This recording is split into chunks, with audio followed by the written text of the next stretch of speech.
kebebasan pers. Selalu itu yang kita suarakan. Tapi sekarang apakah isu utamanya tetap sama? Menurut saya sudah bergeser. Karena kurang bebas.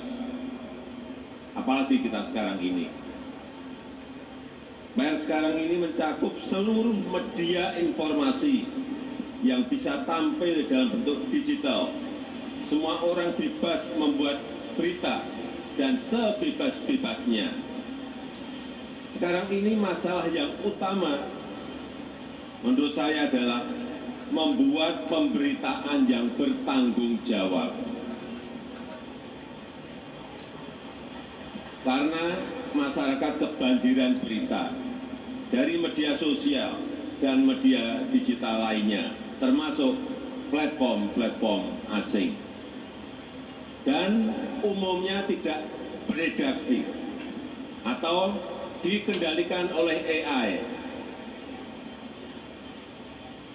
Algoritma raksasa digital cenderung mementingkan sisi komersial saja dan hanya akan mendorong konten-konten recehan yang sensasional. Sekarang ini banyak sekali dan mengorbankan kualitas isi dan jurnalisme otentik. Ini yang kita akan semakin kehilangan. Hal semacam ini tidak boleh mendominasi kehidupan masyarakat kita. Media konvensional yang beredaksi semakin terdesak dalam peta pemberitaan. Yang kedua, keberlanjutan industri media konvensional juga menghadapi tantangan berat. Saya mendengar banyak mengenai ini, bahwa sekitar 60% belanja iklan telah diambil oleh media digital, terutama platform-platform asing. Ini sedih loh kita. Sehingga tadi malam saat makan durian, saya mengundang beberapa tokoh insan pers untuk berbicara mengenai ini. Kita tahu bahwa Menkominfo baru saja mengajukan izin prakarsa mengenai rancangan perpres tentang kerjasama perusahaan platform digital dengan perusahaan pers untuk mendukung jurnalisme yang berkualitas.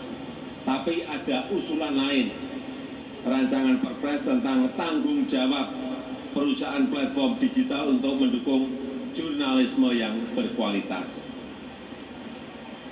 Saran saya, bertemu, kemudian dalam 1 bulan ini harus selesai mengenai perpres ini. Jangan lebih dari 1 bulan. Nah, saya akan ikut nanti dalam beberapa pembahasan mengenai.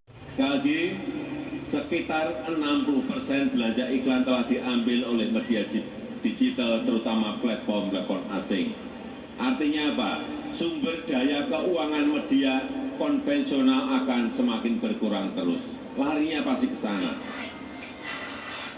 Dan sebagian sudah mengembangkan diri ke media digital, tetapi dominasi platform asing dalam mengambil belanja iklan ini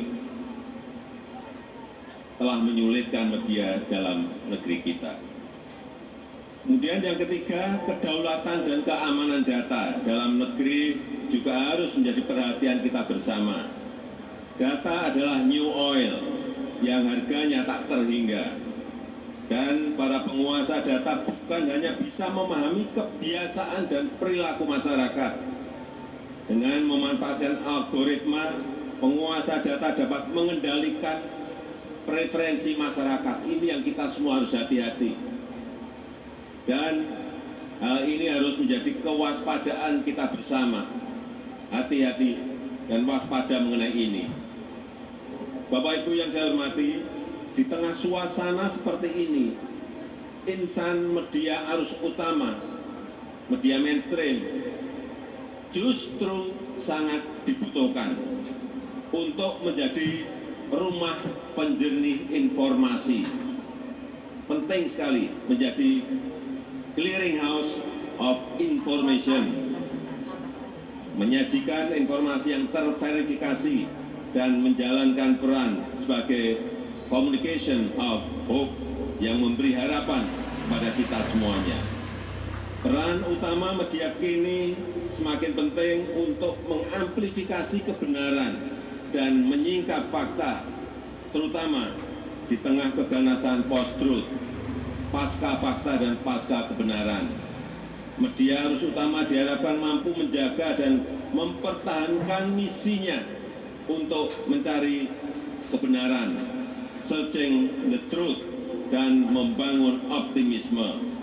Oleh karena itu, saya minta semua pihak, baik kepada lembaga pemerintah pusat dan daerah, BUMN, perusahaan swasta, lembaga swadaya masyarakat, untuk mendukung keberadaan media arus utama.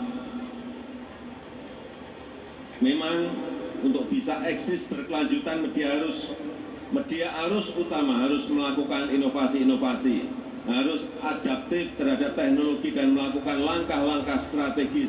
Namun media massa tidak boleh dibiarkan berjalan sendiri.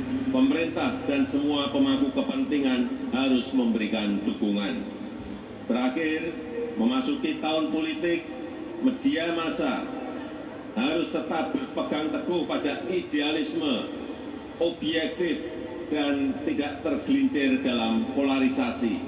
Media harus mendorong pelaksanaan pemilu 2024.